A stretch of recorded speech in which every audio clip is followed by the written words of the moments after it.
नमस्कार, stock ideas YouTube च्यानलमा यहाँलाई हार्दिक स्वागत छ। सदा चाहिँ विभिन्न व्यक्तिहरूका अनुभवहरू तपाईहरुमा आज पस्किने क्रममा आज चाहिँ एकजना महिला लगानीकर्ता जोसँग निकै लामो समयको अनुभव पनि छ, उहाँका अनुभवका कुराहरू सुन्नेछौँ। महिला भएर पनि बजारमा कारोबार गर्न सक्छौं कि सक्दैनौं भन्ने चाहिँ धेरैमा एउटा जिज्ञासा हुने गर्छ। उसो त महिलाहरू कुनै पनि क्षेत्रमा पुरुषभन्दा कम हुनु हुँदैन, तर पनि हाम्रो सोसाइटी हाम्रो कल्चरले महिलालाई सानैदेखि अलि डोमिनेसन गर्ने, उहाँहरूलाई चाहिँ अलिकति भनौं न सोसाइटीमा कमजोर दृष्टिले हेरिने कारणले गर्दाखेरि पनि त्यो साइकोलोजीले उहाँहरूलाई चाहिँ डोमिनेसन गरिरहेको हुन्छ।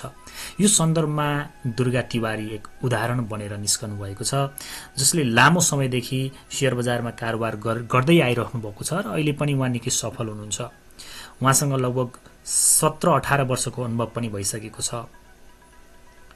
खासमा लोकसेवा पढ्दा पढ्दै अथवा लोकसेवामा सफलता हासिल गर्न नसकेपछि उहाँले शेयर बजार रोज्नु भएको थियो र निकै ठूलो सफलता पनि हासिल गर्नुभएको उहाँको अनुभव छ। आज हामीले उहाँका अनुभवका कुराहरू सुन्छौं। मलाई लाग्छ यो अनुभवबाट तपाईहरुलाई पनि केही न केही मोटिभेसन प्राप्त हुन्छ। यद्यपि यो चाहिँ 5-7 महिना अगाडि उहाँले एउटा कार्यक्रमको सन्दर्भमा चाहिँ दिनुभएको अभिव्यक्ति थियो। यसलाई चाहिँ आज हामीले सुन्नेछौं। धेरै लामो छैन, कृपया भिडियोलाई चाहिँ सकेसम्म स्किप नगरिकन सुन्नुभयो भने तपाईले सबै कुरा बुझ्न चाहिँ सहज हुन्छ भन्ने मलाई लाग्छ। धैर्यवान थिए नि। अहिले जन उमेर बढ्दै गएपछि मेरो शेयर बजार प्रतिको त्यो ट्रेडमा मेरो फोकस हुँदै गर्दाखेरि मेरो पुरै म परिवर्तन हुँदै गएको महसुस गरेको मैले चाहिँ पाएको छु हैन। मैले चाहिँ अब आफ्नो अनुभवहरू शेयर गर्दा करिब 17 वर्ष भयो म शेयर बजारमा प्रवेश गरेको।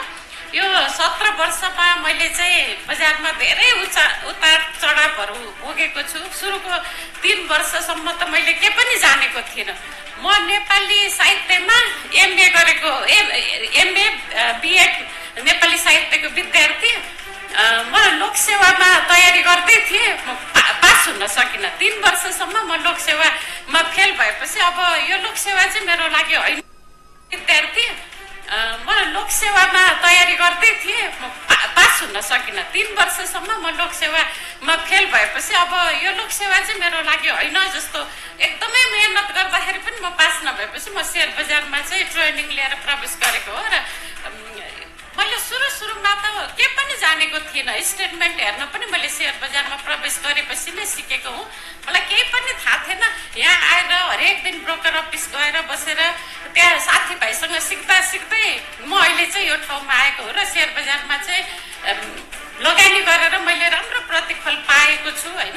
शेयर बजारमा मलाई के लाग्छ भने अलिकति सिकेपछि चाहिँ पैसा कमाउन गाह्रो छैन जस्तो लाग्छ के बजारमा। तर नजान्दाखेरि फेरि घुम्न पनि गाह्रो छैन। शेयर बजारमा पैसा कमाउन जति सजिलो छ गुमाउन पनि त्यति नै सजिलो छ जस्तो लाग्छ हैन। अब यहाँ धेरै भाइ बहिनीहरू सायद शेयर बजारमा प्रवेश गरेको हुनुहुन्न होला जस्तो लाग्छ। भर्खरै सानो एजको हुनुहुन्छ हैन। तर यही एज हो शेयर बजारमा प्रवेश गरेर स्थापित हुनको लागि। तपाईहरुले धेरै विश्वका प्रसिद्ध लगानीकर्ताहरूको चाहिँ उहाँहरूको जीवनी पढ्नु भयो भने आफू तपाईहरु भन्दा पनि सानो एजदेखि नै शेयर बजारमा सानो पुँजी लगानी गर्नुभएको चाहिँ तपाईहरुले पाउनुहुन्छ। यहाँ नेपालमा अब त्यति धेरै चलन थिएन, तर अहिले जब यो प्रविधिको विकास हुँदै गर्दाखेरि चाहिँ धेरै बुवा आमाहरूले चाहिँ बच्चाहरूको नाममा पनि लगानी गरेको पाउँछु। मैले पनि मेरो बच्चाहरूको नाममा लगानी गरेको छु हैन। जब सानो उमेरदेखि लगानी गर्दै आउनुहुन्छ हाम्रो उमेरसम्म आउँदाखेरि चाहिँ एक हदसम्म स्थापित भइसक्नुहुन्छ जस्तो लाग्छ कि मलाई। म जहाँ पनि म भनौँ यो लायन्स क्लबमा नि आबद्ध छु, राजनीतिक पार्टीमा नि आबद्ध छु। म जहाँ जान्छु महिलाहरूको समस्या देख्छु, जहाँ पनि महिलाहरू पछि पर्नुको कारणहरू देख्छु। शेयर बजारमा पनि तपाईँ इन्टरभ्यू लिन पत्रकारले महिला लगानीकर्ता खोज्नु भयो भने 2-3 जना भन्दा कहिले पनि रिपिट मात्रै पाउनुहुन्न के। किनकि अब महिलाहरू चाहिँ त्यति धेरै, हामी 42% महिलाहरूको नाममा डिम्याट एकाउन्ट छ, तर महिलाहरू त्यति स्थापित भइसक्नु पनि भएको छैन। भएर पनि अगाडि आएर बोल्न खोज्नुहुन्न क्या आफू। त्यही भएर महिलाहरूको प्रतिनिधित्व गरेर म भन्दा पनि सफल लगानीकर्ताहरू हुनुहुन्छ बजारमा, तर आउनुहुन्न। महिलाहरू पनि सफल हुन्छन् है, महिलाहरू पनि पुरुषहरू भन्दा कम छैनन् भनेर चाहिँ सधैँ आउने गर्छु सोशल मिडियामा, क्लब हाउसमा, युट्युबमा अथवा अरू विभिन्न सोशल मिडियाका प्लेटफर्महरूमा म सधैँ सक्रिय हुन्छु होइन। र अरूलाई पनि केही न केही सिकाउनलाई चाहिँ मलाई मनपर्छ। सुभाष सरहरू सबै सरहरूलाई चाहिँ मैले त्यही क्लब हाउसमै चिनेको हो। र तपाईँहरू पनि भनौँ फुर्सदको समयमा आफूसँग भएको ससाना लगानी गरेर सुरुवात गर्नुहोस्। हुन त अब बुवा आमाहरूले गरिदिइसक्नु भएको होला। र सेकेन्डरी मार्केटमा चाहिँ अलिकति जोखिम छ। सेयर बजारमा अवसर मात्रै होइन, जोखिम पनि धेरै भेट्नुहुन्छ होइन। जान्दै नजानी केही पनि नसिकिकन लगानी गर्नुभयो भने घर खेतहरू गुमाउनु भएको, सबै सम्पत्ति गुमाउनु भएको पनि देख्नु भएको होला, सुन्नु भएको होला, मिडियामा आइराखेको हुन्छ होइन।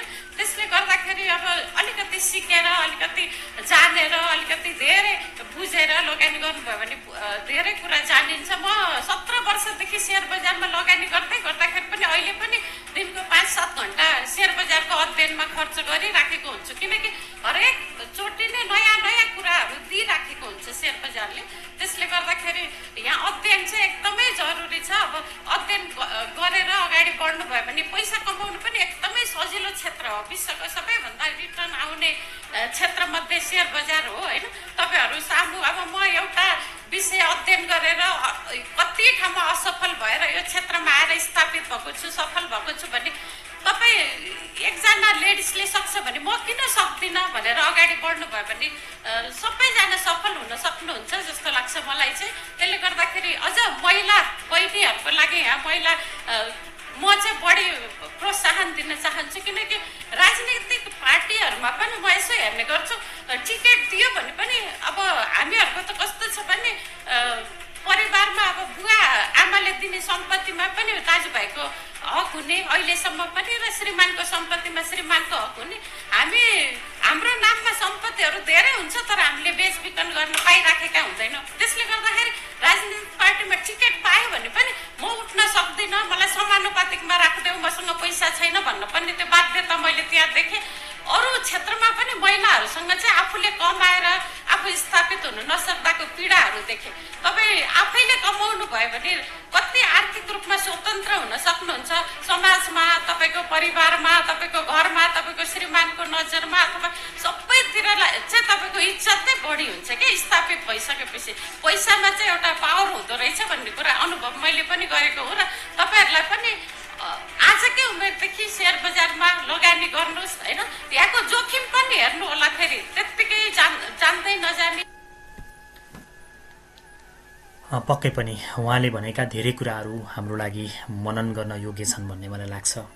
यो भिडियो खास गरी यो अडियो सुनिसकेपछि खास गरी महिला दिदीबहिनीहरूमा एउटा हौसला प्राप्त भयो भन्ने पूर्ण विश्वास गरेको छु। सेयर बजारमा उहाँले भने जस्तै हामी लागिसकेपछि केवल एउटा फाइदा मात्रै छ भनेर कसैका कुराहरू सुनेर एकहोरो ढङ्गले लाग्यौँ भने चाहिँ यहाँबाट कमाउने भन्दा पनि गुमाउने सम्भावना पनि उत्तिकै रहन्छ। जति सजिलै हामीले कमाइरहेका हुन्छौँ त्यत्तिकै सजिलो तरिकाले हामीले गुमाउने क्षेत्र पनि हो सेयर बजार भनेको। जति पनि हामी अनुभवीहरूका कुराहरू सुन्छौँ, सुन्दै आइरहेका छौँ, लगभग एउटै कुरा आइरहेको हुन्छ कि हामीले जिस्टमा भन्नुपर्दाखेरि बजारमा आत्तिने र मात्तिने यी दुवै एक्टिभिटिजहरू चाहिँ बेटर छैनन्। यी दुवै कुराहरूले हामीलाई चाहिँ फसाउने गर्छ अथवा प्यानिक बनाउने गर्छ। अर्को एकदम धेरैजनाले रिपिट गरेको कुरा तपाईँले पनि ध्यान दिनुभयो होला, अध्ययन भन्ने कुरा। स्टडी इज द मस्ट है। मार्केटमा चाहिँ तपाईँ लगानी गर्दै हुनुहुन्छ भने मैले कस्तो कम्पनीमा लगानी गर्दैछु, यसको फन्डामेन्टल अवस्था के छ, अथवा स्टडी तपाईँ फन्डामेन्टल राम्रोमा मात्रै लगानी गर्नुपर्छ भनेर चाहिँ मैले भन्दिनँ होइन। कहिलेकाहीँ हामीले ट्रेन्ड पढ्नु पनि त स्टडी हो नि त होइन। ट्रेन्ड बुझ्नु पनि त आफैमा स्टडी हो। बजारमा कस्तो खालको चाहिँ स्टकहरू चलिरहेको ट्रेन्ड छ, ट्रेन्ड एकातिर चल्ने, हामी अर्कोतिर लागेर चाहिँ कमाउन कहिले पनि सकिँदैन। यो चाहिँ मलाई लाग्छ पछिल्लो 6 महिना मात्रै पनि बजारमा एउटा अनुभव लिनुभएको साथीहरूले बुझ्नुभयो होला। जब ट्रेन्ड आउँदैन जतिसुकै राम्रो भए पनि त्यो स्टक बढेको चाहिँ हुँदैन। त्यस कारणले पनि बजारमा सबैभन्दा मोस्ट इम्पोर्टेन्ट कुरा ट्रेडको लागि ट्रेन्ड र इन्भेस्टमेन्टको लागि फन्डामेन्ट, यी कुराहरू चाहिँ हामीले एकदमै अध्ययन गर्नुपर्छ भन्ने चाहिँ मलाई लाग्छ। मैले उहाँको अनुभव र उहाँको अभिव्यक्तिमाथि यति कुराहरू चाहिँ थपेँ। तपाईँलाई आजको यो हाम्रो भिडियो कस्तो लाग्यो, कृपया जस्तो लाग्यो त्यस्तै प्रतिक्रिया दिनुहोला।